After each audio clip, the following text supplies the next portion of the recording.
रात बहुत शांत थी, इतनी शांत कि सांसों की आवाज़ भी भारी लगने लगी थी। शहर के बाहर एक पुराना श्मशान था, जहाँ लोग सिर्फ मौत के बाद जाते थे, पर कोई नहीं जानता था कि वहाँ कुछ लोग मौत से पहले भी पहुँच जाते थे।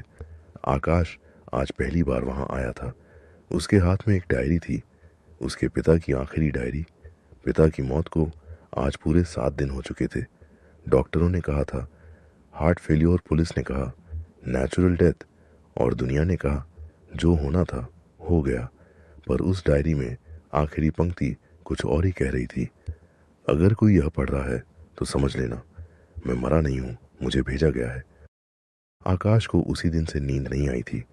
श्मशान के पास एक टूटी हुई इमारत थी जिस पर लिखा था मृत्यु अनुसंधान केंद्र बंद। दरवाजा अपने आप खुल गया। अंदर अंधेरा नहीं था, बल्कि एक अजीब सी नीली रोशनी थी, जैसे यह जगह जिंदगी और मौत के बीच अटकी हो। दीवारों पर नाम लिखे थे, हजारों नाम। कुछ नामों के आगे तारीख थी, कुछ के आगे नहीं। आकाश ने कांपते हाथों से ढूंढा, डॉ अनिरुद्ध वर्मा। उसके पिता। नाम के आगे कोई तारीख नहीं थी। उसके पीछे एक आवाज आई, जिसके नाम के आगे तारीख नहीं होती वह अभी पूरी तरह मरा नहीं होता। आकाश पलटा। सामने एक बूढ़ा आदमी खड़ा था, आंखें बहुत शांत, आवाज बहुत गहरी। आप कौन हैं? आकाश की आवाज कांप रही थी। बूढ़ा मुस्कुराया। लोग मुझे मृत्यु का गवाह कहते हैं। उसने आकाश को एक कमरे में ले गया। कमरे के बीचों बीच एक कांच का बक्सा था और उसके अंदर एक धड़कता हुआ दिल, पर वह दिल जिंदा नहीं था। ये क्या है? आकाश ने पूछा। बूढ़ा बोला, ये उन लोगों का दिल है जिन्होंने मौत का सच जान लिया। आकाश का गला सूख गया। मौत सच नहीं होती? उसने धीमे से पूछा। बूढ़ा कुर्सी पर बैठ गया। मौत सिर्फ एक दरवाज़ा है। सच ये है कि कुछ लोग उस दरवाजे के पार भेजे जाते हैं और कुछ को वापस लौटा दिया जाता है। आकाश चिल्लाया, मेरे पिता को क्यों भेजा गया? बूढ़े की आंखों में पहली बार दर्द दिखा, क्योंकि उन्होंने वह खोज लिया जो इंसान को नहीं जानना चाहिए था। बूढ़े ने एक पुरानी रिकॉर्डिंग चलाई। उसमें उसके पिता की आवाज़ थी, अगर आत्मा मरती नहीं तो फिर डर किस बात का है, और अगर डर नहीं है तो इंसान को रोका कौन है? रिकॉर्डिंग बंद हो गई। बूढ़ा बोला, तुम्हारे पिता ने साबित कर दिया था कि मौत अंतिम नहीं है, फिर उन्हें क्यों मार दिया गया? आकाश रो पड़ा। बूढ़ा सिर झुकाकर बोला, क्योंकि कुछ सच जिंदा लोगों के लिए जहर होते हैं। आकाश को एक और कमरे में ले जाया गया। दीवार पर एक बड़ी घड़ी थी जिसमें समय नहीं, नाम चल रहे थे। हर नाम कुछ सेकंड के लिए चमकता और फिर गायब हो जाता।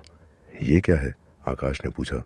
ये वो पल है जब किसी को बताया जाता है कि अब उसका समय पूरा हुआ। आकाश अचानक ठिठक गया। घड़ी पर उसका अपना नाम चमका, आकाश वर्मा। उसकी सांस रुक गई। मेरा नाम यहाँ क्यों है? उसने चिल्लाकर पूछा।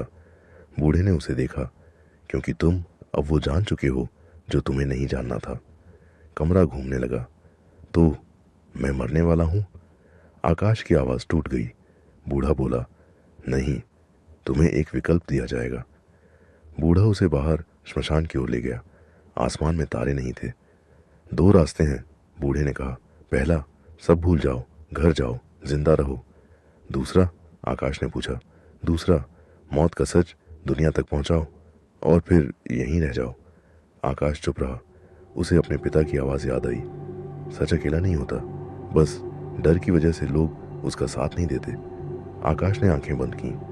अगर मैं सच बताऊं तो क्या लोग मानेंगे? बूढ़ा मुस्कुराया। नहीं, लेकिन कुछ लोग जागेंगे। आकाश ने फैसला कर लिया। अगली सुबह शहर में एक खबर फैली, एक लड़का श्मशान में मृत पाया गया। चेहरे पर शांति थी। डॉक्टर बोले हार्ट अटैक, पुलिस बोली मामला बंद, दुनिया बोली एक और मौत पर उसी दिन इंटरनेट पर एक ऑडियो वायरल हुआ।